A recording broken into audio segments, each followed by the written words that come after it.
Namaku Jokowi. Tukang kayu dari ujung desa yang sering diremehkan orang. Aku hidup dari serpihan kayu, tapi menyimpan mimpi besar. Membawa seekor sapi ke masjid untuk dikurbankan. Tapi dengan apa? Uangku bahkan tak cukup untuk beli seikat rumput. Lalu, kenapa justru orang paling kaya di desa ini tiba-tiba menitipkan sapinya padaku? Apa yang sebenarnya Tuhan rencanakan untukku? Namaku Jokowi. Bukan presiden, hanya seorang tukang kayu tua dari pinggir desa yang orang-orang sering lupa namanya. Tapi tidak apa. Aku tidak pernah meminta mereka mengingatku. Cukup jika mereka membayar pekerjaanku dengan jujur dan membiarkanku hidup dengan tenang. Pagi itu matahari belum tinggi, namun suara ayam jantan dan denting piring dari rumah tetangga sudah riuh seperti biasa. Aku duduk di bangku kayu reot di beranda, menyelesaikan ukiran di sudut meja pesanan Bu Siti. Meja itu harus selesai sebelum siang. Dia mau memakainya untuk meletakkan kue-kue kering di hari raya nanti. Hari raya Idul Adha tinggal beberapa pekan lagi. Desa ini mulai sibuk. Di ujung jalan, sudah ada spanduk besar bergambar sapi dan domba.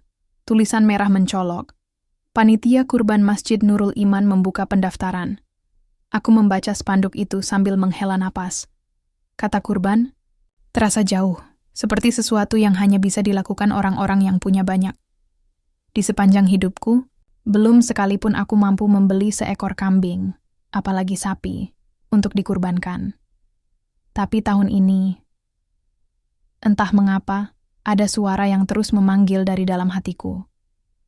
Keinginan itu tumbuh pelan, diam-diam, tapi kuat. Aku ingin berkurban.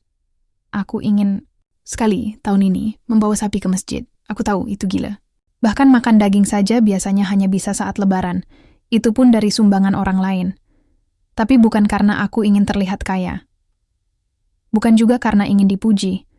Aku hanya ingin merasakan bagaimana rasanya memberi, bukan menerima. Sekali saja. Namun, keinginan seringkali tidak sejalan dengan kenyataan. Ketika aku mengantarkan meja Bu Siti siang itu, aku melewati ibu-ibu pengajian yang sedang duduk di teras musala. Mereka berhenti sebentar saat melihatku lewat, lalu saling berbisik sambil tertawa kecil. Itu si Pak Jokowi ya? Tukang kayu yang rumahnya bocor itu? Masya Allah, katanya pengen kurban sapi tahun ini. Tukang kayu kurban sapi? Sapi kayu kali, tawa mereka meledak, dan aku pura-pura tidak mendengar. Aku menunduk, menarik napas panjang, dan melanjutkan langkah. Lidah orang memang lebih tajam dari paku, dan suara mereka menusuk lebih dalam dari gergaji. Sesampainya di rumah Bu Siti, aku menyerahkan meja itu dan menerima bayaran 2 lembar uang lusuh. Bukan jumlah besar, tapi aku bersyukur. Setidaknya, cukup untuk membeli beras dan sedikit sayur. Namun kali ini, aku tidak langsung menggunakannya. Uang itu kuselipkan dalam kaleng biskuit bekas yang sudah berkarat. Itu akan menjadi bagian dari tabunganku. Tabungan untuk membeli sapi. Hari-hari, berikutnya kulalui dengan bekerja lebih keras. Aku mulai mengambil pekerjaan yang dulu kuabaikan. Memperbaiki pintu rusak, membuat rak dapur, mengecat pagar. Aku menawarkan jasaku ke siapa saja. Bahkan ke mereka yang dulu suka menghina. Sebagian orang menerimaku dengan senyum terpaksa. Sebagian lagi menolak mentah-mentah. Tapi aku tetap mencoba. Setiap malam, aku mencatat pendapatanku di selembar kertas. Dengan pensil tumpul, aku menulis angka-angka kecil dan menjumlahkannya perlahan. Setiap rupiah terasa berharga. Namun kenyataan tak bisa ditipu. Harga sapi bukan sesuatu yang bisa dibeli dengan harapan. 20 juta? Bisikku lirih suatu malam setelah mengintip harga sapi di pasar hewan. Atau paling murah, 15 juta. Angka itu terlalu jauh dari jangkauanku. Bahkan jika aku tidak makan selama setahun pun, rasanya tetap tidak cukup. Tapi setiap kali ingin menyerah, aku teringat pada almarhum Bapak. Bapak juga tukang kayu, tapi lebih hebat dariku. Ukirannya pernah dijual ke kota. Tapi yang paling kuingat bukan keterampilannya, melainkan hatinya. Ia tak pernah menolak orang yang butuh bantuan. Walau rumah kami sempit dan sering kekurangan, Bapak selalu bilang, rezeki itu seperti kayu. Kalau kau tahu di mana harus memotong, kau akan dapat bagian terbaiknya. Setiap Idul Adha, Bapak akan berdiri di pelataran masjid dengan senyum, walau hanya menyaksikan dari jauh. Tapi ia selalu berkata padaku, suatu hari nanti, kau akan kurban Jokowi, dengan tanganmu sendiri, dan aku akan melihatmu dari tempat tinggi. Malam itu, aku duduk lama di bawah langit. Angin malam membawa bau tanah basah, dan suara jangkrik yang tak henti. Aku menatap bintang-bintang. Entah kenapa, malam terasa begitu sepi, tapi juga hangat. Aku menutup mata, dan dalam diamku, kubisikan sebuah janji. Bapak, tahun ini aku akan berkurban. Meskipun harus kujual seluruh tenagaku, aku akan wujudkan janji ini. Untuk Bapak, untuk Allah, untuk hatiku sendiri. Dan sejak malam itu, aku tidak lagi bekerja untuk hidup. Aku bekerja untuk harapan. Satu hari, saat aku sedang memperbaiki pagar rumah Bu Rina, anak-anak kecil berlarian melewatiku. Mereka tertawa dan menyanyikan lagu khas Idul Adha. Lebaran sebentar lagi. Bawa kambing, bawa sapi. Lalu salah satu dari mereka, si Anto, berhenti dan menatapku. Pak Jokowi, Bapak mau kurban sapi ya? Tanyanya polos. Aku mengangguk, pelan, tersenyum. Anak-anak lain tertawa keras. Ah, mana bisa. Bapak cuma punya kayu. Sapi kan nggak bisa dibuat dari kayu. Aku hanya tersenyum. Tapi di dalam dadaku ada sesuatu yang meletup. Bukan marah, tapi tekad. Hari demi hari berlalu. Keringatku tak berhenti mengalir. Tangan-tanganku mulai kasar dan luka-luka. Tapi aku terus bekerja. Setiap hasil kerjaku tabung sedikit demi sedikit. Kaleng bekas itu kini mulai berat. Bukan karena jumlah uangnya, tapi karena harapan yang kupeluk erat. Aku tahu, orang-orang masih menertawakanku. Tapi aku tidak peduli. Aku hanya tahu satu hal. Aku punya tujuan. Dan tak ada satu ejekan pun yang bisa memotong mimpiku seperti gergaji memotong kayu. Karena setiap serpihan kayu yang jatuh dari tanganku adalah langkah kecil menuju seekor sapi yang kutitipkan untuk langit. Pagi itu, aku terbangun lebih awal dari biasanya. Jam dinding kayu di ruang tengah baru saja berdetak 6 kali. Fajar masih enggan menyibak langit. Aku duduk di tikar rotan yang sudah mulai usang, memandang sisa-sisa embun yang menempel di jendela kayu.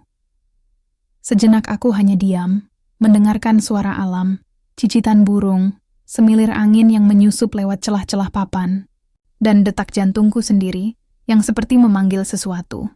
Mimpi, seekor sapi.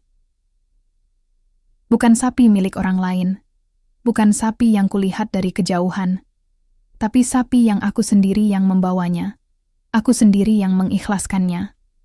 Sapi yang kelak menjadi saksi bahwa seorang tukang kayu miskin pun bisa memberi, bisa berkorban, dan bisa memuliakan Tuhannya dengan cara yang paling agung. Aku tahu itu terdengar seperti mimpi yang terlalu tinggi, tapi entah kenapa, mimpi itu terus tumbuh dalam kepalaku, bahkan lebih cepat dari pertumbuhan uang dalam kaleng tua di bawah tempat tidurku. Setelah mandi dan salat subuh, aku mengayuh sepeda tuaku menuju pasar hewan yang hanya buka setiap hari. Jumat di pinggir desa. Perjalanan ke sana cukup jauh. Jalanannya berbatu dan penuh lubang.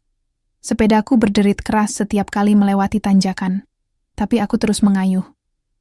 Ada sesuatu yang memanggil di sana, mungkin kenyataan, mungkin harapan, atau mungkin keduanya. Setiba di pasar, aku memarkirkan sepeda dan berjalan menyusuri barisan kandang yang berjajar tak beraturan. Aroma tajam dari kotoran sapi dan kambing menyeruak ke hidung, tapi aku tak peduli. Di hadapanku, berdiri puluhan hewan kurban yang besar-besar, sehat, dan mengilap bulunya. Ada yang cokelat kemerahan, ada yang hitam legam, ada pula yang putih, dengan tanduk melengkung sempurna. Aku terpaku di depan seekor sapi yang berdiri gagah. Matanya tenang, seperti tahu sedang diperhatikan. Di lehernya tergantung papan kecil bertuliskan, sapi Bali, harga 30 juta. 30 juta, aku menelan ludah. Kakiku lemas. Kalau aku bekerja siang malam tanpa henti, Mungkin butuh 5 tahun untuk bisa menyentuh angka itu. Dan Idul Adha hanya tinggal beberapa pekan lagi. "Pak, mau beli?" tanya si penjual. Seorang lelaki besar dengan suara keras. Aku tersenyum kaku. "Lihat-lihat dulu, Pak. Wah, ini sapi bagus. Makannya teratur. Umurnya pas. Bapak cari yang berapa kilo?" Aku menggeleng pelan. "Saya cuma tukang kayu, Pak." Penjual itu mendecak pelan.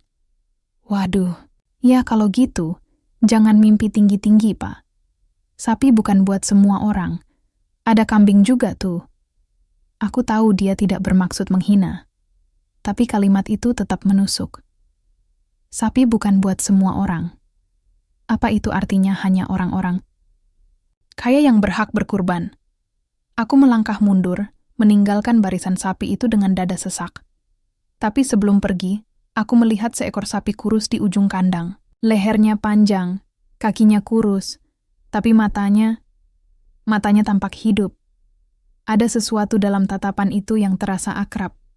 Seperti cermin, seperti aku. "Harga yang itu berapa?" tanyaku pada penjaga kandangnya. "Oh, itu 12 juta. Tapi udah tua, kurang laku," jawabnya sambil tertawa kecil. 12 juta. Masih terlalu besar, tapi paling tidak bukan 30 juta. Aku mencatat harga itu di kepalaku, lalu naik ke atas sepeda dan mengayuh pulang. Angin siang mengeringkan keringat di punggungku, tapi tidak bisa mendinginkan pikiranku yang terus berputar-putar mencari jalan. 12 juta. Aku sudah punya berapa? Mungkin tak sampai 200.000. Dan waktu semakin sedikit. Sore harinya, aku membuka kembali kaleng biskuit karat itu. Kuintip isinya, beberapa lembar uang ribuan, receh koin, dan selembar uang 50.000 yang sudah lusuh. Aku hitung satu-satu, 175.000. Aku menatapnya lama. Ini bahkan belum cukup untuk membeli satu kaki sapi, gumamku. Tapi aku tidak menyerah. Tidak hari ini. Malam itu aku mulai membuat perhitungan. Kalau dalam sehari aku bisa dapat 50.000 dari memperbaiki pagar, membuat kursi, atau mengecat lemari, maka dalam 30 hari aku bisa mendapat 1,5 juta. Tapi itu pun belum 1/10 dari harga sapi tua tadi. Aku butuh sesuatu yang lebih besar, pekerjaan yang lebih menantang. Tapi, siapa yang mau membayar mahal untuk tukang kayu tua sepertiku? Keesokan harinya aku berjalan menyusuri gang demi gang menawarkan jasaku. Aku membawa contoh ukiran kecil, pot bunga dari kayu, asbak, rak gantung. Beberapa orang menolak dengan sopan, sebagian bahkan tidak membukakan pintu. Namun ketika aku sampai di rumah Pak Lurah, sesuatu terjadi. "Pak Jokowi?" Wah, pas sekali. Kebetulan istri saya pengen bikin lemari untuk alat salatnya. "Bisa bantu?" tanyanya. Aku mengangguk penuh semangat. "Tentu, Pak. Mau model seperti apa?" Ibu Lurah datang membawa contoh dari majalah lama. Lemari tinggi dengan 2 pintu dan ukiran di bagian atas. Yang seperti ini. Tapi kalau bisa, lebih ringan. Biar gampang dipindah, katanya. Aku amati, gambar itu baik-baik. Pekerjaan ini tidak mudah. Tapi kalau berhasil, aku bisa meminta bayaran lebih besar. Butuh waktu 3 hari, Bu. Saya kerjakan sepenuh hati. Tapi harganya berapa? Aku berpikir sejenak. 250.000, termasuk biaya bahan. Pak Lurah tampak ragu. Tapi Ibu Lurah menyenggol lengannya. "Bayar saja. Paling tidak dia kelihatan jujur." Akhirnya mereka setuju. Aku pulang dengan senyum penuh harap. 3 hari kemudian, aku mengantar lemari itu ke rumah mereka. Warnanya coklat muda. Ukirannya tidak mewah, tapi cukup rapi. Saat Ibu Lurah membuka pintunya, ada senyum kecil di wajahnya. "Bagus. Rapi. Suka saya." Aku menerima bayaran dan menambahkan sebagian besar uangnya ke kaleng tabungan. Rasanya seperti menambahkan batu bata kecil untuk membangun jembatan menuju mimpiku. Malamnya aku teringat sesuatu, sebuah pesan Bapak yang sudah lama terkubur dalam ingatan. "Jokowi, kalau kau ingin punya sesuatu yang besar, jangan mulai dari melihat besarnya. Mulailah dari apa yang bisa kau berikan." Kalimat itu membuatku terdiam. Apa yang bisa kuberikan sekarang? Aku mengambil beberapa potongan kayu bekas dari pojok ruangan. Kupahat perlahan jadi bentuk-bentuk kecil. Gantungan kunci, rak kecil, ukiran lafaz sederhana. Lalu keesokan paginya, aku duduk di pinggir jalan pasar dan meletakkan semuanya di atas kain lusuh. Beberapa orang berhenti, melihat-lihat. Ini berapa, Pak? 5.000. Ukiran Allah ini berapa? 10.000. Hari itu aku mendapat 85.000. Bukan banyak, tapi cukup membuat hariku cerah. Aku mulai mengulang rutinitas itu. Bekerja pagi sampai sore, menjual ukiran di akhir pekan, menyimpan semua hasilnya di kaleng kecil yang kini tak lagi ringan. Dalam sebulan, aku berhasil mengumpulkan 1.700.000, masih jauh dari 12 juta. Tapi untuk pertama kalinya, mimpi itu terasa bukan mustahil lagi. Ia mulai punya bentuk, mulai terasa nyata. Seperti langkah pertama menuju bukit yang tinggi, terjal, tapi bisa didaki. Dan setiap malam, saat aku menutup mata, aku melihatnya di sana. Seekor sapi berdiri di pelataran masjid, dengan namaku di kertas kecil yang tergantung di lehernya. Aku tahu itu bukan sekadar mimpi. Itu janji. Dan aku sedang berjalan ke arahnya. Langkah demi langkah. Dengan kayu. Dengan doa. Dengan mimpi yang kupahat sendiri. Pagi itu, setelah menyalakan tungku untuk merebus air, aku duduk di bangku kayu panjang yang sudah mulai retak. Sembari menunggu air mendidih, aku memeriksa daftar nama di kertas lusuh yang kutulis semalam. Di sana tertera 5 nama tetangga yang, menurutku, mungkin masih butuh bantuan memperbaiki atau membuat sesuatu dari kayu. Di sebelah nama-nama itu, aku tulis kemungkinan pekerjaan, rak dapur, perbaikan kusen, lemari tua, atau kursi goyang. Aku tahu tidak semuanya akan menerima, tapi setidaknya aku mencoba. Air di dalam ketel akhirnya mendidih. Aku tuangkan ke dalam cangkir, seduh kopi hitam yang pahit tapi setia menemani hariku. Di luar, suara ayam berkokok bersahutan dengan langkah kaki anak-anak berangkat sekolah. Matahari mulai menyembul dari celah bukit, memantulkan cahaya ke dinding-dinding rumah yang sederhana. Aku mengayuh sepedaku menuju rumah pertama di daftar. Rumah Pak Taryo.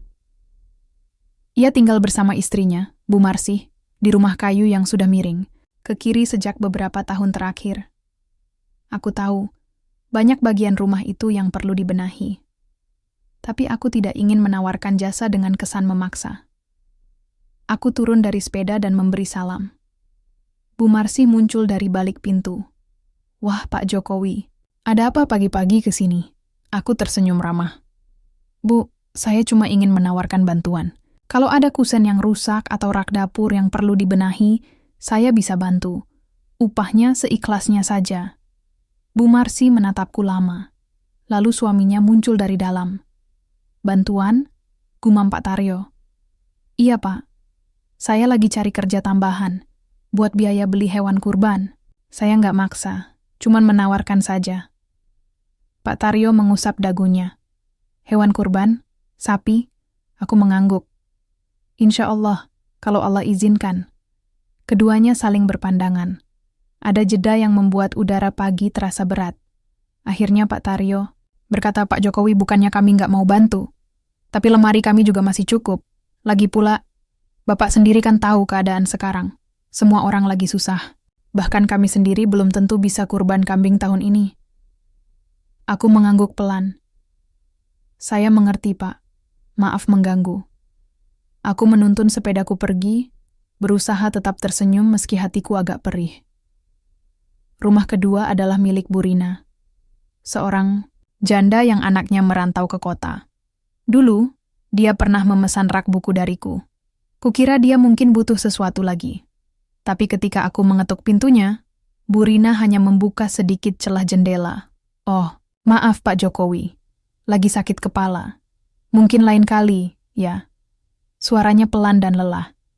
Aku tak sempat menjelaskan tujuanku. Jendela pun ditutup perlahan. Aku menghela napas panjang. 2 rumah, 2 penolakan. Tapi aku tidak menyerah. Aku mengayuh, sepeda ke rumah ketiga Bu Darmi. Rumahnya paling besar di antara 5 yang kutulis. Dulu, Ia pernah menyuruhku membuat kandang ayam.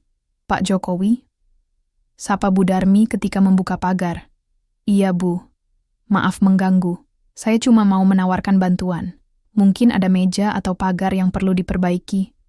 Bu Darmi tertawa kecil. Halah, Pak. Saya baru saja beli semua furnitur baru dari kota. Nggak butuh yang dari kayu kampung. Lagian, kurban itu kan buat yang mampu. Jangan maksa, Pak. Bapak itu udah tua. Istirahat saja. Nggak usah muluk-muluk mimpi sapi. Aku mengangguk, menunduk, dan melangkah mundur. Sepanjang perjalanan pulang, aku hanya menatap ujung jalan. Sepedaku berderit pelan. Angin tak lagi terasa sejuk. Rasanya seperti ada beban tak terlihat yang menggantung di pundakku. Mungkin mereka benar. Mungkin aku memang terlalu muluk. Tapi, suara Bapak di kepalaku kembali bergema. Orang lain boleh meragukanmu. Tapi jangan kau sendiri ikut-ikutan meragukan dirimu. Aku menarik napas dalam-dalam. Lalu berhenti di bawah pohon beringin besar di tengah desa. Kuturunkan sepedaku, duduk di bawahnya. Langit biru tanpa awan. Tapi di dadaku ada badai kecil yang pelan-pelan membesar. Aku mulai menghitung ulang sisa tenaga yang kumiliki. Usia memang tak muda lagi. Tenagaku tak sekuat dulu, tapi selama tanganku masih bisa menggenggam palu dan mataku masih bisa melihat kayu, aku akan terus mencoba. Malam harinya, aku duduk di ruang kerjaku, ruangan kecil yang hanya berisi meja panjang, beberapa alat, dan tumpukan kayu bekas. Di situ, aku biasa membuat pesanan kecil, figura, rak dinding, hiasan rumah. Aku mulai memotong beberapa papan bekas, membuat kerajinan tangan kecil yang mungkin bisa dijual di pasar. Gantungan kunci, tempat tisu, dan rak mini. Tanganku bergerak, walau hati masih berat. Tiba-tiba dari luar rumah terdengar suara orang memanggil, "Pak Jokowi!" Aku keluar. Ternyata Udin, sahabat lamaku. Ia bekerja sebagai tukang bangunan di desa sebelah. Wajahnya penuh peluh. Masya Allah, Jo. Aku dengar dari orang-orang. Kau mau kurban sapi? Tanyanya sambil tertawa tak percaya. Aku tertawa kecil. Iya, aneh, ya? Bukan aneh, tapi luar biasa. Kau serius? Aku mengangguk. Udin menepuk bahuku. Kau orang paling keras kepala yang pernah ku kenal. Tapi itu hal baik. Aku bantu, ya. Aku bisa titipkan beberapa rak ke toko teman di pasar. Barang buatanmu bagus. Pasti laku. Aku mematung. Benarkah? Iya. Asal kau konsisten bikin. Aku bantu promosikan. Aku hampir menangis. Setelah hari penuh penolakan, satu tangan kecil ini terasa seperti selimut hangat di malam dingin. Beberapa hari berikutnya, aku membuat kerajinan siang dan malam. Tidur hanya 2-3 jam sehari. Aku mulai terbiasa dengan luka di tangan, dengan mata yang perih karena debu kayu, dan dengan suara palu yang tak berhenti. Dan benar, kata Udin. Satu demi satu barangku mulai laku. Tak banyak, tapi cukup untuk membuat isi kaleng tabungan bertambah. Tapi hari tak selalu cerah. Suatu pagi, ketika aku hendak mengantar pesanan, sepedaku jatuh di jalan berlumpur. Kayu-kayu yang kubawa tercecer dan sebagian patah. Lututku luka. Jari-jariku bengkak. Aku terduduk di pinggir jalan, mencoba menahan air mata. Bukan karena sakit, tapi karena rasanya seperti diusir dari mimpi sendiri. Tapi aku tidak bisa menyerah. Bahkan, saat tubuhku berkata cukup, hatiku berteriak. Belum. Aku kembali berdiri, mengumpulkan sisa kayu, memperbaiki apa yang bisa, dan kembali ke rumah dengan tubuh gemetar. Hari itu, aku tidak bekerja. Tapi aku duduk lama di ruang kerja, menatap kayu-kayu, sisa. Dan aku sadar, mimpi ini bukan tentang sapinya saja, tapi tentang apa yang kulakukan untuk mencapainya. Tentang bagaimana setiap langkah menuju mimpi adalah kurban itu sendiri. Dan jika aku harus menyeret tubuhku 1 inci demi 1 inci, aku akan tetap maju. Karena aku tahu, di ujung jalan ini, ada sesuatu yang lebih dari sekadar sapi. Ada pembuktian, ada janji pada Bapak. Ada harap untuk menjadi manusia yang tak cuma menerima, tapi juga memberi, dengan kayu, dengan luka, dengan cinta. Malam itu, hujan turun perlahan. Tidak deras, tapi cukup untuk membuat atap sengku yang sudah tua itu meneteskan air di beberapa titik. Aku menaruh ember di bawah lubang bocor, satu di ruang depan, satu lagi di dapur. Suara tetesan air bercampur dengan desahan angin yang masuk dari celah-celah jendela. Rumahku dingin, bukan hanya oleh cuaca, tapi oleh sepi yang menggigil di dinding-dinding kayu tua ini. Aku duduk di kursi dekat tungku, mengenakan sarung dan jaket lusuh. Cangkir teh panas di tanganku sudah dingin, tapi aku belum juga meneguknya.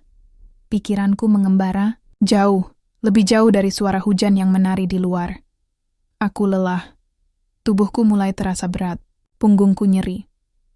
Tangan-tanganku kasar, penuh goresan dan kapalan.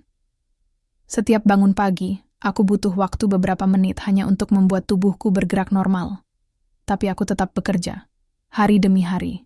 Karena aku tahu, waktu tidak akan menunggu. Idul Adha semakin dekat, kaleng biskuit karat itu kini terasa lebih berat dari sebelumnya. Isinya sudah lebih dari 2 juta. Mungkin 2.500.000. Jumlah yang belum cukup, tapi sudah melewati setengah dari yang pernah kupikir mampu kukumpulkan. Namun semakin dekat aku pada mimpi itu, semakin besar rasa takut dalam diriku. Takut gagal. Takut tak cukup. Takut aku sudah terlalu tua untuk mewujudkan sesuatu yang terlalu besar. Suara hujan makin deras. Aku berdiri, mengambil ember ketiga, dan meletakkannya di bawah tetesan baru. Lalu aku duduk lagi, menunduk. Dan tanpa sadar, air mataku jatuh. Aku tidak tahu pasti kenapa aku menangis malam itu. Mungkin karena tubuhku lelah. Mungkin karena hari-hari yang kulalui terasa seperti perjuangan yang tak pernah selesai. Atau mungkin karena aku merasa sendirian. Terlalu sendiri. Aku meraih foto bapak di dinding. Gambar hitam putih itu sudah mulai pudar. Dalam foto itu, ia tersenyum lebar sambil memegang palu, simbol dari hidup yang ia wariskan padaku. "Bapak," bisikku. Aku capek. Aku tak sanggup menahan tangis. Tangis seorang lelaki yang terlalu lama menyimpan semuanya sendiri. Air mata yang tidak hanya tentang keinginan membeli sapi, tapi tentang semua luka yang kupendam sejak dulu. Tentang cibiran orang-orang, tentang sepi, tentang sunyi, yang menjelma dinding dalam hidupku. Keesokan paginya, aku bangun dengan mata sembab. Tapi matahari tetap terbit, dan hidup harus terus berjalan. Aku tahu itu, maka aku bangkit, kembali ke meja kerja, memotong kayu, menghaluskan permukaan rak, mengikat tali gantungan, menyelesaikan pesanan demi pesanan. Namun tubuhku tak bisa dibohongi. Setiap gerakan terasa seperti ditarik dari dasar jurang. Bahkan memaku papan pun butuh tenaga lebih dari biasanya. Saat siang datang, aku berbaring sejenak di tikar. Tapi belum sempat terlelap, seseorang mengetuk pintu. "Assalamualaikum." Aku bangun pelan. Suara itu familiar. "Waalaikumsalam." Ternyata Udin. Ia membawa 2 kantong plastik. Wajahnya cerah meski peluh membasahi pelipisnya. Aku bawakan makan siang. Istriku masak lebih tadi. Aku tersenyum terharu. "Terima kasih, Din. Kau terlalu baik." Kami makan bersama di beranda rumahku. Hujan sudah reda. Angin membawa aroma tanah basah yang menenangkan. "Kau terlihat lebih kurus, Jok," katanya sambil memandangku serius. "Kau istirahat nggak sih?" Aku tertawa kecil. "Sedikit-sedikit." Ia menggeleng. "Jangan terlalu memaksa. Kurban itu bagus, tapi bukan alasan untuk menyiksa diri." Aku menatapnya, lalu berkata pelan, "Aku bukan menyiksa diri, Din. Aku hanya ingin sekali saja. Hidupku berarti. Aku ingin merasa, memberi, bukan selalu menerima." Udin terdiam. "Aku tahu itu, Jok. Aku tahu isi hatimu. Makanya aku bantu semampuku. Tapi aku juga takut melihat kau begini. Jangan sampai kau malah sakit sebelum Lebaran." Aku mengangguk. Kata-katanya masuk ke dadaku seperti air ke tanah kering. Setelah ia pulang, aku duduk lagi di ruang kerjaku. Mataku menatap rak-rak kecil yang sudah selesai. Aku mulai berpikir, mungkin aku bisa menjualnya langsung ke kota. Tapi ongkosnya, Tenaganya, aku lalu mengambil pensil dan membuat daftar kemungkinan. Aku hitung ulang semua tabunganku. 2.500.000 dari hasil kerja dan pesanan. 150.000 lagi dari kerajinan kecil yang kubawa ke pasar setiap akhir pekan. Tapi waktu tinggal sedikit. 2 minggu lagi, gema takbir akan terdengar dari masjid.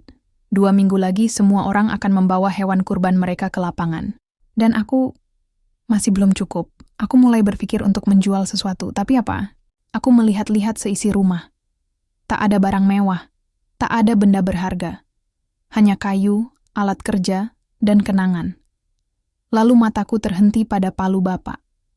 Itu satu-satunya peninggalannya yang masih utuh.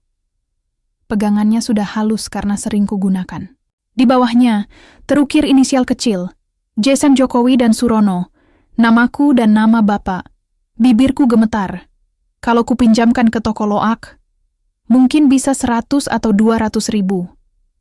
Tapi tangan ini enggan menyentuhnya. Aku tahu, itu bukan sekadar alat. Itu bagian dari hidupku, dari jiwaku. Malam itu, aku memeluk palu itu. Dan lagi-lagi, aku menangis dalam diam.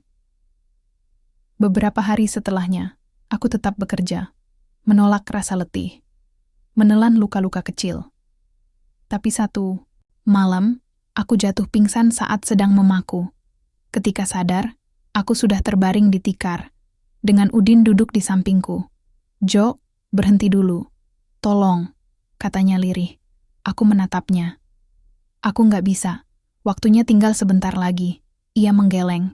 "Kalau kau mati, waktu itu tidak ada artinya." Aku hanya diam. Hati dan tubuhku sama-sama sakit. Dan sejak hari itu aku mulai bekerja lebih pelan. Bukan berhenti, tapi mengatur napas. Aku tahu, mimpi besar butuh langkah panjang.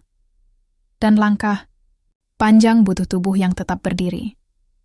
Hingga suatu pagi, aku menerima kabar dari Udin. Ada orang kaya di ujung desa yang mencari tukang kayu untuk memperbaiki rumahnya. Udin menyebut namanya, Pak Burhan. Aku mengenalnya hanya dari cerita. Orang kaya yang jarang keluar rumah, sering menyendiri. Istrinya katanya sudah meninggal. Anak-anaknya entah di mana. Tapi rumahnya besar, megah, sepi. Kalau kau dapat pekerjaan, di sana, bayarannya pasti besar, kata Udin. Aku mengangguk. Ada harapan kecil yang mulai tumbuh lagi. Mungkin inilah jalanku. Mungkin ada rezeki tak terduga di sana. Dan di antara reruntuhan kelelahan, suara itu kembali berbisik. Sabar, Jokowi. Satu langkah lagi. Sya-aka, satu paku lagi. SSST, satu mimpi lagi untuk seekor sapi, untuk langit. Pagi itu udara terasa berbeda. Dingin tapi lembut. Matahari baru naik sejengkal. Cahayanya menembus celah dahan dan menyentuh wajahku yang duduk diam di depan rumah. Aku belum memegang palu atau gergaji. Belum juga menyentuh sebatang kayu pun hari itu. Aku hanya memandangi langit, kosong, tapi penuh harap. Udin datang dengan langkah cepat. Napasnya memburu saat menghampiriku. Jok, Pak Burhan butuh tukang kayu. Cepat sebelum diambil orang. Aku mendongak, tak langsung mengerti. Pak Burhan? Tanyaku, setengah tak percaya. Iya, rumahnya bocor. Katanya perlu diperbaiki. Atap, kusen, lantai. Banyak bagian yang lapuk. Tapi dia nggak mau panggil tukang dari kota. Mungkin karena nggak suka ramai. Aku masih terdiam. Nama itu bukan nama asing. Tapi bukan pula nama yang sering terdengar dalam percakapan ringan warga desa. Pak Burhan, pengusaha sukses yang rumahnya berdiri sendiri di pinggir hutan. Rumah besar yang sunyi seperti tak berpenghuni. Orang-orang menyebutnya hantu kaya. Bukan karena seram, tapi karena jarang sekali terlihat keluar. Istrinya meninggal beberapa tahun lalu. Dan sejak itu, rumah besar itu seperti ditelan waktu. Orang-orang bilang, anak-anaknya jarang pulang. Tak ada suara, tak ada tawa. Hanya lampu-lampu yang kadang menyala redup di malam hari. Apa aku cukup pantas kerja di sana? Tanyaku lirih. Udin menepuk bahuku. Kau bukan orang sembarangan, Jok. Jangan biarkan suara orang mematikan keyakinanmu. Aku menatapnya, lalu mengangguk pelan. Dan begitu saja, aku mengikat palu, paku, dan alat kerjaku di atas sepeda. Hatiku berdegup keras, antara cemas dan penuh harap. Rumah Pak Burhan berada di ujung jalan tanah yang tak pernah kususuri, dikelilingi pohon-pohon besar dan pagar besi tinggi yang berderit saat kubuka. Begitu masuk ke halamannya, aku seperti berpindah ke dunia lain. Rumah itu berdiri megah, 2 lantai, dindingnya dari bata ekspos dan kayu jati. Tapi bagian atasnya mulai dipenuhi lumut dan jendela-jendelanya tertutup rapat seperti mata yang tak mau melihat dunia. Aku berdiri di depan pintu, memberi salam. Tak ada jawaban. Ku coba lagi. Assalamualaikum. Beberapa detik kemudian, pintu kayu besar itu terbuka perlahan. Di baliknya berdiri seorang pria tua, berpakaian rapi meski sederhana. Rambutnya putih semua, tubuhnya tegap, tapi ada aura lelah di wajahnya. Pak Jokowi? Tanyanya. Suaranya berat. Aku mengangguk. Iya, Pak Burhan. Saya tukang kayu. Udin yang menyampaikan kabar pekerjaan. Ia menatapku lama, seolah menilai sesuatu yang tak bisa kulihat. Lalu ia berbalik dan berkata pelan, "Masuk." Aku melangkah masuk ke dalam rumah itu. Langkahku terasa berat. Di dalam, ruangan besar menyambutku. Lantainya dari kayu tua, perabot-perabot, antik berjejer rapi tapi berdebu. Tak ada foto keluarga, tak ada hiasan dinding, hanya jam tua yang berdetak lambat. Pak Burhan menunjuk bagian tangga. Anak tangganya keropos. Dinding kamar sebelah juga mulai rapuh. Atap ruang tengah bocor. Kusen jendela perlu diganti. Aku mengangguk, mencatat semuanya dalam pikiranku. Saya akan kerjakan pelan-pelan, Pak. Tapi butuh waktu. Saya kerja sendiri. Pak Burhan memandangi wajahku. Saya tidak terburu-buru. Ia berbalik, lalu berjalan menuju ruang dalam. Sebelum menghilang, ia berkata tanpa menoleh, "Kerjakan sesuai kemampuanmu. Saya bayar sesuai kerja." Hari pertama, aku hanya membersihkan dan mengukur kerusakan. Hari kedua, mulai memotong kayu dan memperbaiki anak tangga. Hari ketiga, mulai mengganti sebagian kusen. Hari-hari berjalan pelan tapi pasti. Pak Burhan hampir tidak pernah bicara. Setiap pagi, ia hanya muncul sebentar, memeriksa hasil kerjaku, lalu kembali menghilang ke ruangannya. Kadang, aku mendengar suara radio tua menyala pelan. Kadang ia duduk di kursi panjang di balkon lantai 2, memandangi pohon-pohon di kejauhan. Suatu siang, saat aku sedang menambal bagian atap dengan peluh, mengalir deras, hujan tiba-tiba turun. Aku segera turun, takut terpeleset. Aku masuk ke ruang tamu, duduk basah kuyup di lantai kayu. Pak Burhan muncul dari arah dapur, membawa handuk dan segelas teh hangat. "Pakai ini." Aku menatapnya, terkejut. "Terima kasih, Pak." Kami duduk dalam diam. Hujan turun makin deras. Di luar, pohon-pohon bergoyang. "Bapak tinggal sendiri?" Tanyaku pelan. Ia tidak langsung menjawab. Lalu pelan-pelan, ia mengangguk. "Istri saya sudah wafat. Anak-anak saya sibuk. Dunia ini ramai, tapi sunyi." Kalimat itu menggema dalam hatiku. Aku mengangguk, tak ingin terlalu masuk ke luka orang lain. Tapi diam-diam aku tahu, kesepian itu nyata, dan lebih menyakitkan dari kemiskinan. Beberapa hari kemudian, aku mulai memperbaiki kamar utama. Kayu lantainya sudah lapuk, dindingnya berjamur. Tapi ada sesuatu yang lain di kamar itu.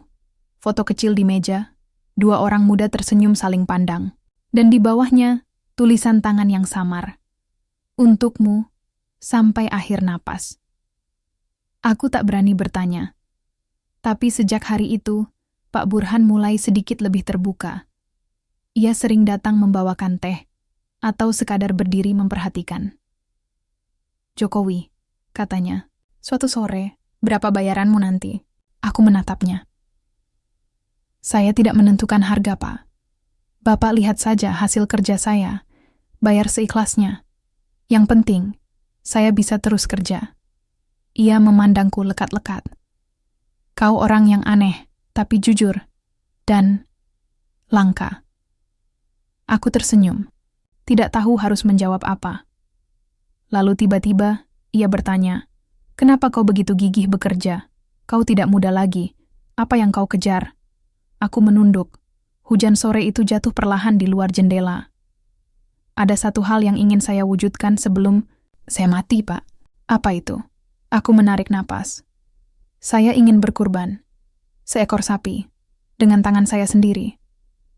Pak Burhan terdiam. Lama sekali. Kemudian ia bangkit dan berkata, "Lanjutkan pekerjaanmu. Kau boleh pakai gudang belakang. Di sana ada kayu-kayu yang mungkin bisa kau gunakan." Aku hanya bisa mengangguk pelan. Dan malam itu, untuk pertama kalinya sejak lama, aku merasa tidak sendiri dalam mimpiku. Hari-hari berikutnya aku bekerja dengan semangat baru. Pak Burhan memang tidak banyak bicara, tapi kehadirannya seperti tiupan, angin kecil yang menggerakkan layar perahu hidupku. Kadang ia hanya duduk diam di ruang tengah, kadang mengajakku makan siang, tapi tak pernah membahas kurban lagi. Namun aku tahu, sesuatu dalam dirinya juga sedang berproses. Mungkin karena melihat aku yang tua ini tetap menggenggam mimpi. Mungkin karena ia mulai melihat bahwa hidup yang lama kosong itu masih bisa diisi. Kembali, dengan suara palu, dengan wangi kayu, dan dengan niat yang tulus dari seorang tukang kecil di pinggiran desa. Dan di sela pekerjaan itu, aku tak lagi merasa seperti hanya sedang membuat rumah orang lain lebih layak. Aku sedang membangun jembatan. Jembatan dari kayu dan harapan, dari luka dan kejujuran. Dan di ujung jembatan itu, mungkin seekor sapi sedang menungguku. Sudah hampir 2 minggu aku bekerja di rumah Pak Burhan. Hari demi hari berlalu, dan setiap kayu yang kupasang terasa seperti menyusun kembali dinding-dinding hidup yang nyaris roboh.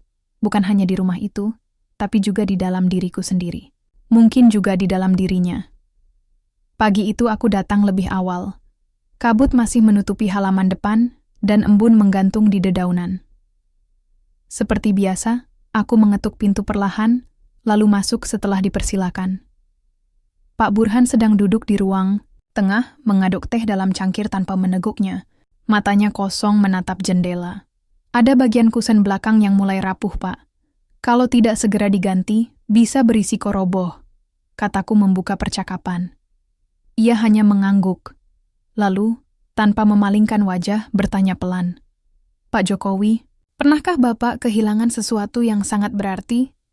Pertanyaan itu menggantung di udara. Aku terdiam. Tangan yang semula sibuk membuka tas alat jadi kaku. "Pernah, Pak," jawabku akhirnya. "Saya kehilangan bapak saya waktu masih muda. Tapi yang lebih saya rasakan bukan hanya kehilangannya, tapi janji yang belum sempat saya tepati." Pak Burhan menoleh, menatapku untuk pertama kalinya pagi itu. Janji apa? Saya berjanji akan kurban. Akan jadi orang yang memberi, bukan terus menjadi orang yang menengadah tangan. Ia mengangguk perlahan, lalu memejamkan mata, seolah sedang menahan sesuatu yang berat. "Saya kehilangan istri saya 8 tahun lalu," katanya tiba-tiba. "Hari dia pergi, saya sedang di luar kota, mengurus bisnis. Katanya cuma demam. Tapi ternyata, Tuhan ambil dia begitu saja. Aku tidak tahu harus berkata apa. Tapi aku tahu rasa itu. Rasa kehilangan yang menusuk tanpa suara. Anak-anak saya tidak tinggal di sini.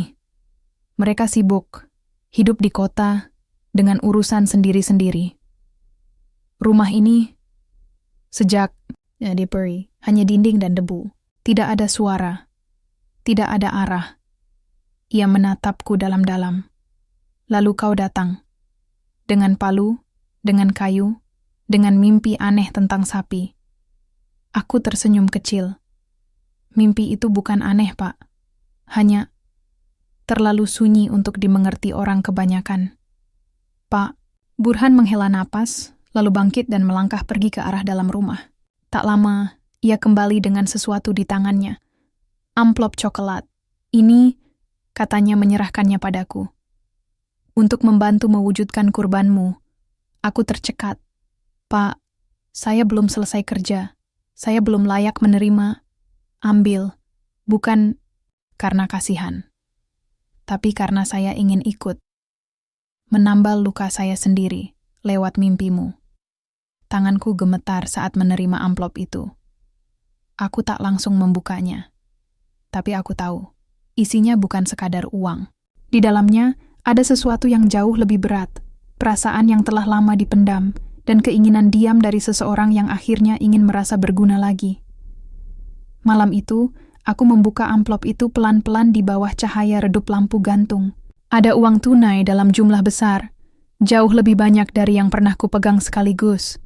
Dan ada secarik kertas kecil bertuliskan tangan Pak Burhan. Untuk seekor sapi yang kau titipkan pada langit. Dan untuk seorang istri yang dulu selalu menanti, sapiku datang ke masjid.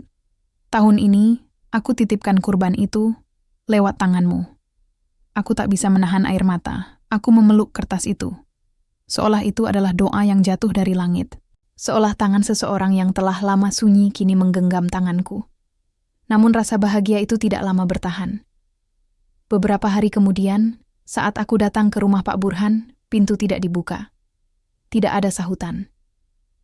Tidak ada tanda-tanda kehidupan. Di dalam, aku menunggu. 1 jam, 2 jam. Lalu aku pulang dengan cemas di dada. Besoknya, aku kembali. Tetap sama, sunyi. Hari ketiga, aku memberanikan diri bertanya pada tetangga terdekat yang rumahnya terpisah cukup jauh. Oh, Pak Burhan, kemarin dibawa ke rumah sakit. Tiba-tiba pingsan, katanya tekanan darah tinggi. Dunia seolah berhenti, berputar. Aku tak tahu harus kemana. Aku tak punya siapa-siapa yang bisa kutanya lebih lanjut. Tapi aku pulang dengan dada sesak. Di kamar, aku duduk di tikar, menatap palu, dan amplop pemberian Pak Burhan yang masih kusimpan utuh. Bayangan wajahnya terlintas, tatapannya yang kosong, kalimatnya yang seolah berpamitan. Apakah ia sudah tahu tubuhnya sedang tidak kuat? Apakah ia memang sedang menitipkan sesuatu yang lebih besar daripada sekadar sapi? Hari-hari berikutnya, aku kembali ke pekerjaan lain. Membuat ukiran kecil, menyelesaikan rak pesanan. Tapi hatiku seperti tergantung di udara. Hingga suatu sore, seseorang mengetuk pintu rumahku. Pak Jokowi, seorang lelaki muda berdiri di depan pintu. Wajahnya mirip sekali dengan Pak Burhan. Saya Arman, anak dari Pak Burhan. Aku berdiri tergesa. Bagaimana keadaan bapakmu? Ia menunduk. Sudah membaik, tapi masih di rumah sakit kota. Lalu, ia menyerahkan sebuah tas kecil padaku. Bapak titip ini. Dan pesan agar Bapak tetap lanjutkan pekerjaan di rumah itu. Sampai selesai. Aku menerima tas itu. Di dalamnya ada kunci rumah. Dan sepucuk surat, tulisan tangan Pak Burhan. Jokowi, jika aku tak sempat kembali sebelum Idul Adha, tolong wujudkan apa yang sudah kita rencanakan. Aku tidak ingin lagi menunda kebaikan. Waktu terlalu singkat untuk diam. Dan jika nanti kau melihat orang-orang mengira itu sapimu, biarkan. Aku sudah cukup bahagia karena kau yang mengantarkannya ke langit.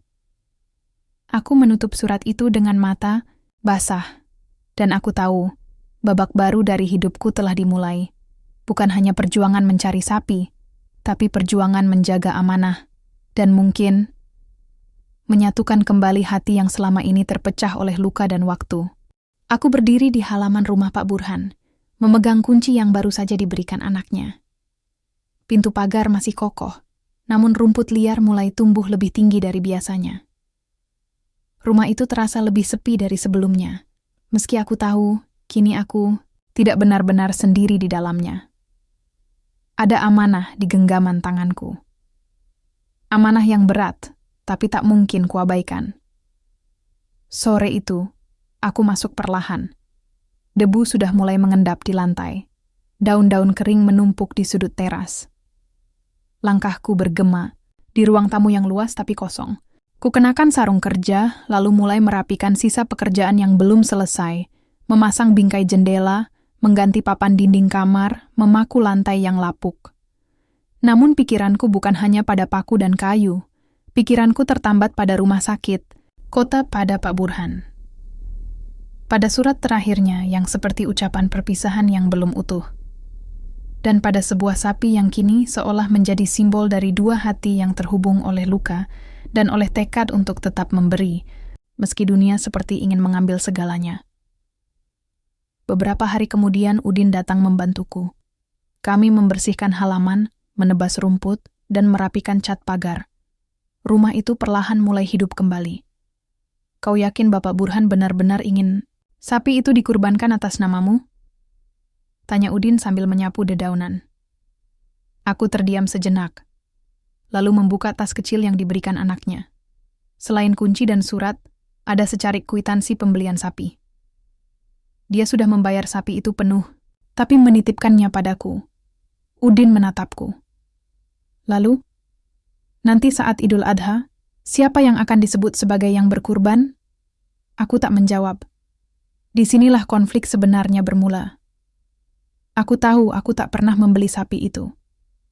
Tapi juga tahu, aku telah menghabiskan seluruh tenagaku. Bukan untuk memiliki, tapi untuk menjaga mimpi itu tetap hidup. Dan kini, mimpi itu bukan lagi milikku sendiri. Masyarakat desa mulai bertanya. Beberapa melihatku keluar dari rumah Pak Burhan, membawa peralatan dan sesekali bahan bangunan. Mereka mulai membicarakan hubungan kami. Ada yang mengira aku dipekerjakan dengan bayaran besar, ada yang menyindir aku cari muka, ada pula yang dengan nada sinis berkata, "Wah, Jokowi sekarang dekat sama orang kaya. Nggak heran kalau tiba-tiba bisa beli sapi." Desas-desus itu makin santer saat aku mulai mengurus surat pengantaran sapi kurban ke masjid. Pak Lurah bahkan sempat memanggilku ke balai desa. "Pak Jokowi, saya dengar. Bapak mau kurban sapi? Atas nama sendiri?" Tanyanya hati-hati. Aku mengangguk, pelan. "Iya, Pak. Tapi apa?" Aku menatapnya. Sapi itu berasal dari seseorang. Bukan saya yang beli, tapi saya diberi amanah untuk mengantarkannya. Pak Lurah diam sejenak.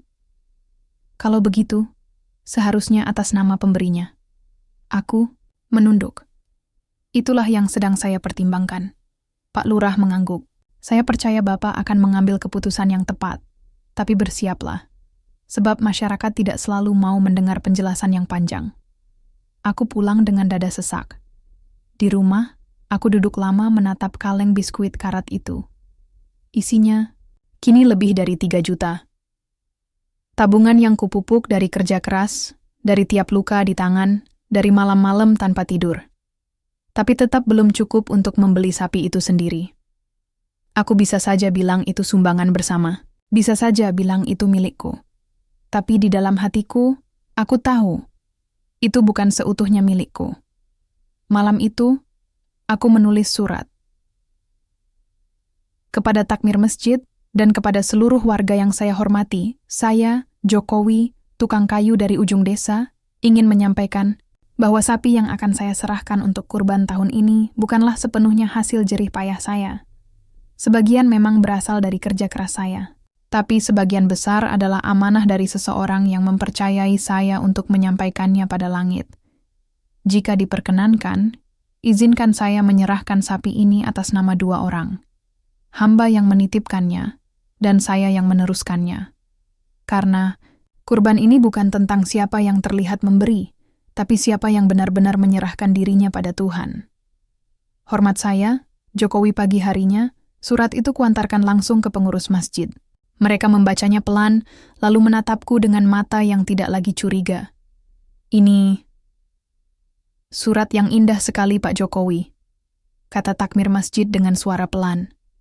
"Kami akan mengumumkan sesuai isi surat ini. Insya Allah, tidak akan ada salah, paham." Aku menunduk dalam, penuh syukur. Namun aku tahu, cerita belum selesai. 2 hari sebelum Idul Adha, truk pengantar sapi datang ke halaman rumah Pak Burhan. Seekor sapi jantan besar, berbulu coklat kemerahan, dengan tanduk simetris yang menunduk anggun. Aku berdiri mematung di depannya.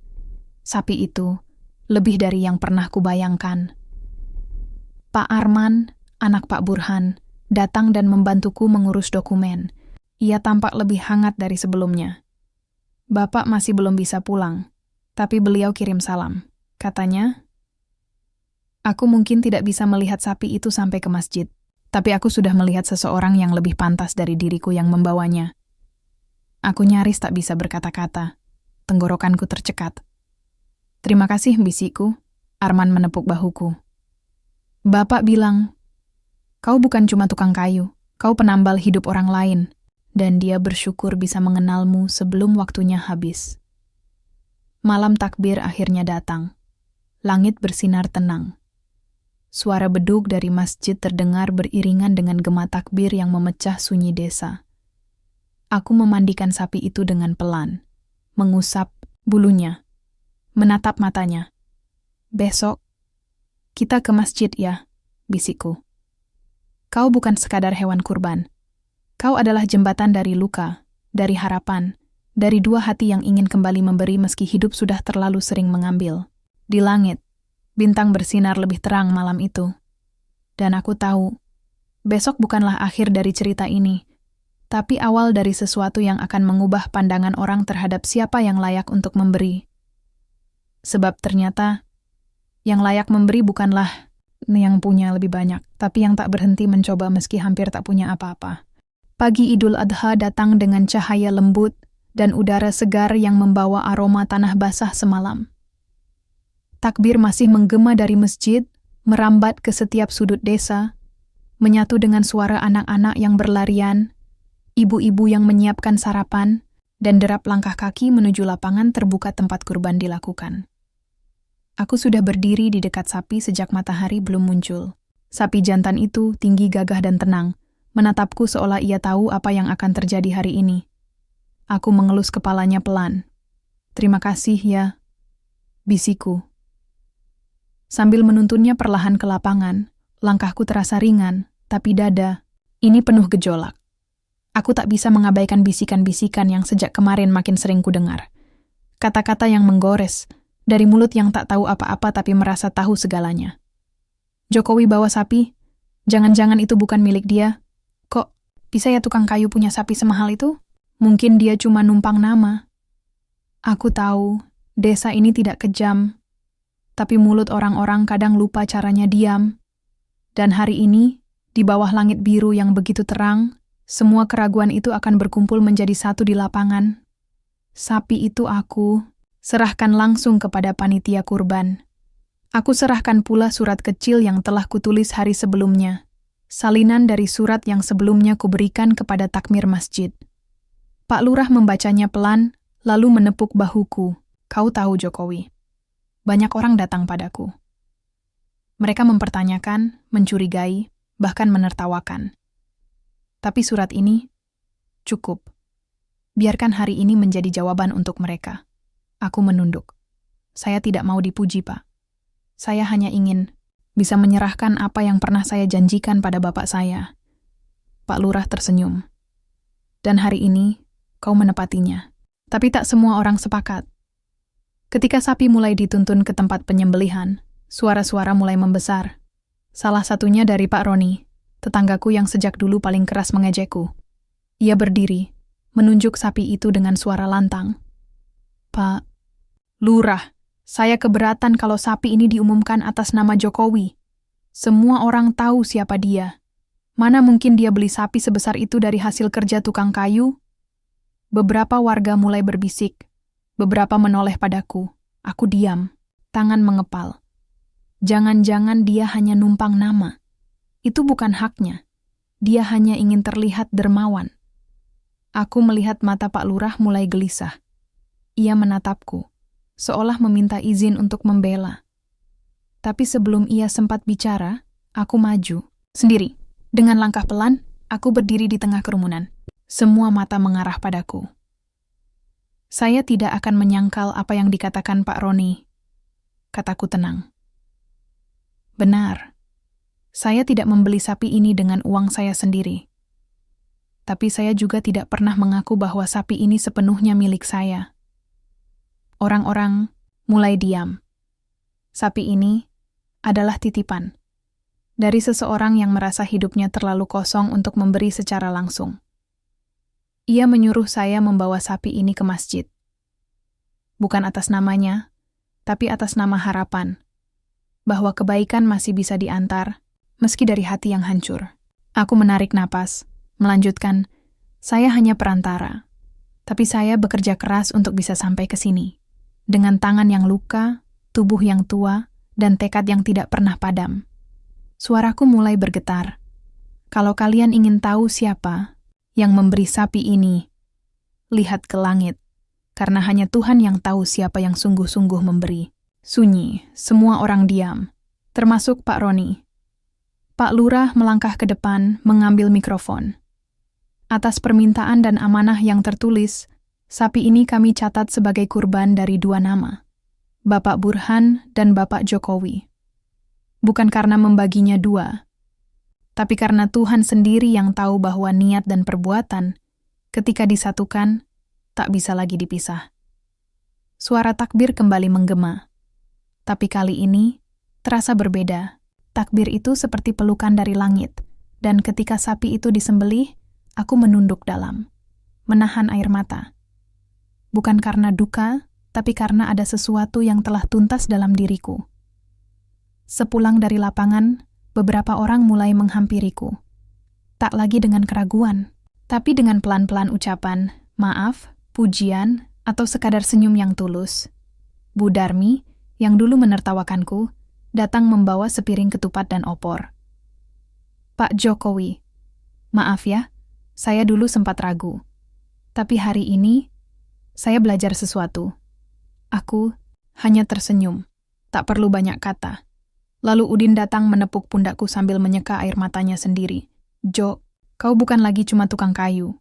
Kau itu tukang hati, yang bisa menyusun hidup orang, kayu demi kayu. Aku memeluknya. Lalu aku masuk ke rumah, menatap langit dari jendela, dan membayangkan Bapak sedang tersenyum dari sana. Bapak, sudah aku tepati janjiku. Es dengan tangan sendiri. Es dengan luka dan cinta, dengan seekor sapi, yang tak hanya dikurbankan untuk Tuhan, tapi juga untuk segala rasa yang selama ini tak punya nama. Dan saat itu juga, aku tahu, kurban bukan tentang sapi. Kurban adalah tentang melepas, dengan ikhlas, dengan hancur, tapi tetap dengan cinta. Sejak pagi selepas Idul Adha itu, langkah-langkah orang terasa berbeda ketika melewati rumahku. Tidak lagi cepat dan acuh, tetapi pelan dan sopan. Bahkan kadang, mereka menoleh dan memberi anggukan kecil, senyum singkat, atau sekadar gumaman, salam. Untuk pertama kalinya dalam waktu yang sangat lama, aku merasa dilihat bukan sebagai tukang kayu yang miskin, tapi sebagai manusia. Rumahku memang belum berubah banyak.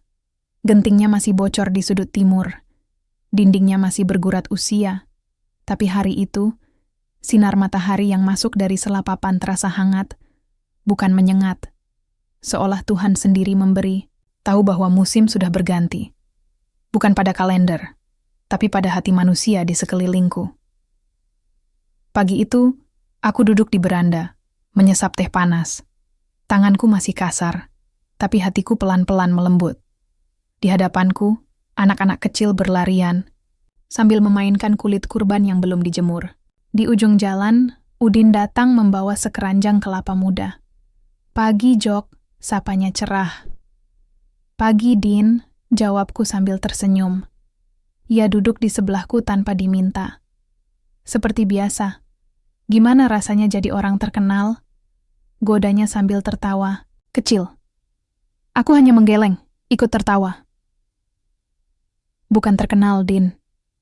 Cuma, mungkin sekarang orang mulai percaya bahwa tukang kayu juga bisa punya hati.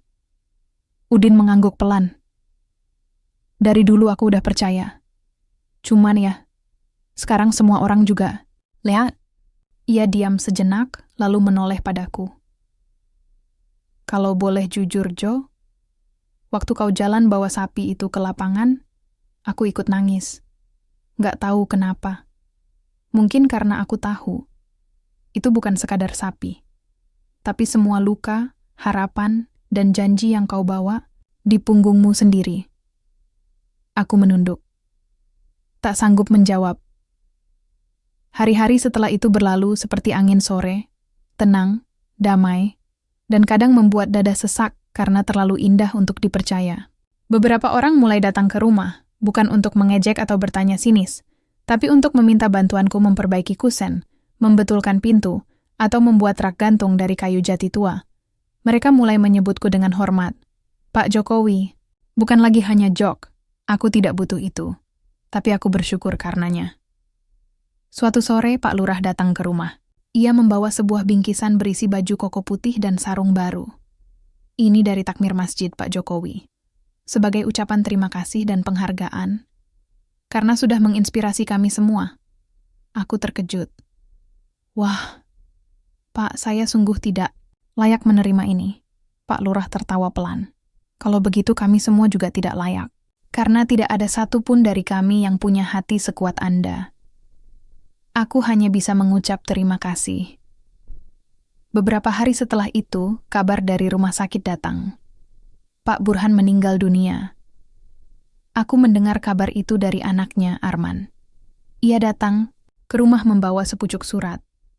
Ini ditulis Bapak 2 hari sebelum Idul Adha. Beliau minta disampaikan ke Bapak. Setelah semuanya selesai, tanganku gemetar saat menerimanya. Surat itu ditulis dengan pena hitam di atas kertas bergaris sederhana. Jokowi, yang aku hormati, jika surat ini sampai kepadamu, maka berarti aku sudah tidak bisa melihat dunia ini lagi. Tapi aku percaya, kau sudah menjalankan tugas itu, lebih dari yang bisa kubayangkan.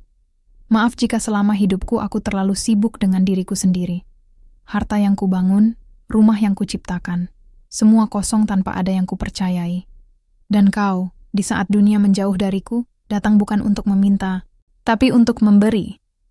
Aku belajar sesuatu darimu, bahwa manusia tidak diukur dari berapa banyak yang ia punya, tapi seberapa dalam ia bisa memahami luka orang lain. Sapi itu bukan hanya kurban untuk Tuhan, tapi kurban dari kesombonganku sendiri. Dan kau telah menyempurnakannya. Terima kasih. Burhan, aku membaca surat itu berulang kali. Tangisku pecah.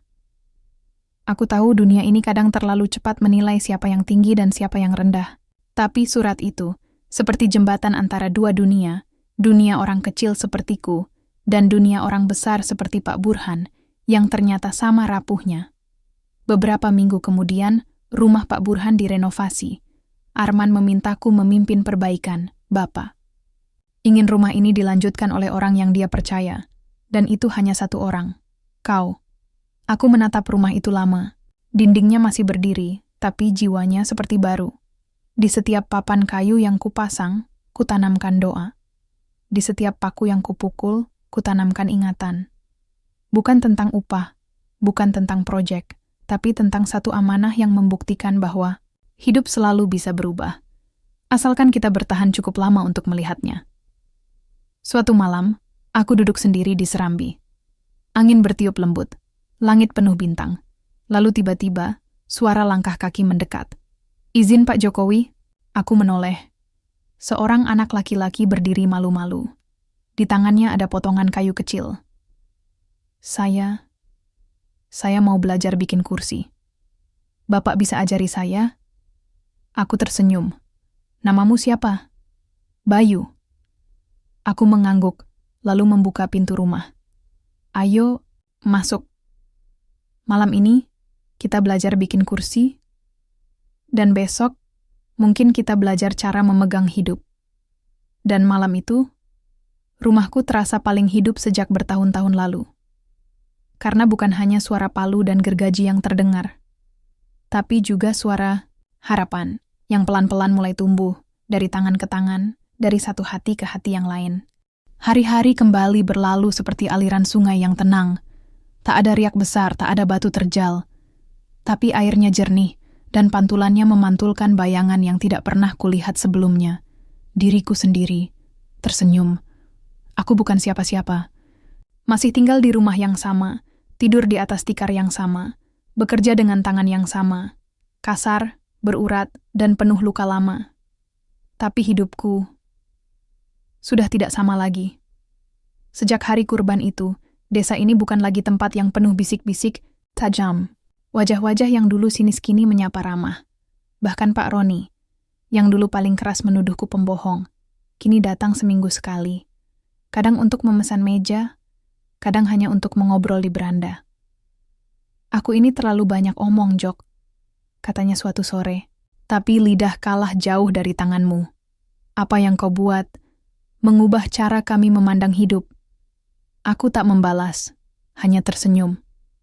Sebab kadang, diam adalah bentuk penerimaan yang paling damai. Setiap Jumat sore, beberapa anak desa datang ke rumahku. Mereka belajar dasar-dasar pertukangan, dari memegang palu sampai memilih kayu yang cocok untuk sebuah bangku kecil. Anak-anak ini datang bukan karena disuruh, tapi karena ingin tahu bagaimana seorang tukang kayu bisa berdiri tegak membawa sapi ke masjid. Mereka penasaran bukan pada sapinya, tapi pada kenapa dan bagaimana. Dan itu cukup membuat hatiku hangat. Mereka duduk di tanah, mengelilingi potongan-potongan kayu. Matanya berbinar, tangan-tangannya kotor. Tapi senyum mereka bersih, polos. Merekalah masa depan yang pelan-pelan sedang kubantu bentuk, papan demi papan, seperti rumah yang dibangun dengan sabar. "Aku ingin seperti Bapak," kata Bayu, muridku yang paling tekun. "Seperti apa?" tanyaku. "Yang bisa bikin sesuatu dari kayu, dan bikin orang berhenti menertawakan orang miskin." Aku tertegun. Anak ini terlalu cepat dewasa untuk usianya. Tapi mungkin itulah yang membuatnya mengerti, karena hidup di dunia ini kadang membuat orang kecil harus cepat besar agar tak diinjak terus-menerus. Di antara semua hari yang kulewati, satu hari datang membawa kejutan yang belum pernah kupikirkan. Hari itu, aku mendapat undangan dari takmir, masjid. Bukan hanya undangan makan bersama, tapi permintaan resmi agar aku menjadi bagian dari pengurus zakat dan kurban tahun depan. Aku menatap kertas itu lama. Aku, Jokowi, tukang kayu dari pinggir desa, diminta jadi bagian dari keputusan penting yang dulu bahkan aku tak berani dekati. Pak Lurah datang sendiri membujukku. "Kami butuh orang seperti Bapak, yang tidak hanya punya tangan untuk bekerja, tapi hati untuk mengerti. Kami sudah terlalu lama buta pada apa yang seharusnya kita jaga." Aku hampir menolak. Tapi kemudian kutatap anak-anak yang duduk di bawah pohon, memahat nama mereka di papan tipis. Dan aku tahu, kalau aku mundur, suara mereka mungkin tak akan sampai ke depan mimbar. "Aku bersedia, Pak," kataku. Setahun berlalu sejak hari kurban itu. Di Idul Adha berikutnya, aku kembali menuntun seekor sapi ke masjid. Tapi kali ini, bukan sendiri. Bayu berjalan di sebelahku. Tangannya menggenggam tali sapi kecil yang dibeli dari hasil patungan anak-anak bengkel kayu desa. Uang dari menjual bangku, rak, dan papan nama. Sapi kecil itu tak seberat tahun lalu. Tak sebesar, tak seindah. Tapi sapi itu datang dengan lebih banyak cinta. Dan ketika kami sampai di masjid, orang-orang berdiri memberi jalan. Tak ada yang bertanya, siapa pemiliknya. Tak ada yang sinis. Sebab mereka tahu, ini bukan tentang kepemilikan. Ini tentang pengabdian. Pak Lurah menyambut kami dengan hangat. Takmir masjid tersenyum saat menerima surat dari Bayu yang kutuliskan atas namanya. Dan ketika sapi itu disembelih, aku berdiri di tepi lapangan, tidak menangis. Tapi di dalam dada, ada sesuatu yang luruh. Bukan air mata, tapi beban. Beban bertahun-tahun. Dan di tempat itu, di tengah bau rumput dan darah kurban, aku menengadah ke langit. "Bapak, hari ini cucu muridmu bawa sapi sendiri," bisikku dalam hati. Kali ini bukan dari pemberian orang kaya, tapi dari hasil keringatnya sendiri. Dan aku hanya berdiri di sampingnya. Malamnya, rumahku ramai, bukan dengan pesta, tapi dengan tawa. Bayu duduk memotong ketupat. Anak-anak lain membantu menyusun nasi dan daging untuk dibagikan. Aku duduk di pojok, memperhatikan. Tidak berkata banyak. Tapi di dadaku, doa tak berhenti mengalir. Doa untuk Pak Burhan, untuk Bapak. Untuk semua orang yang pernah menganggapku bukan siapa-siapa. Dan untuk langit yang entah bagaimana. Tetap menerima kurban dari orang kecil seperti aku. Rumahku mungkin masih reyot. Tapi di dalamnya, kini ada tempat bagi siapapun yang ingin belajar hidup dengan jujur. Tangan ini mungkin tak lagi sekuat dulu. Tapi hatiku tak pernah selapang ini. Dan kalau kelak aku mati, aku ingin dikenang bukan sebagai tukang kayu yang miskin, tapi sebagai orang yang pernah membawa sapi ke langit.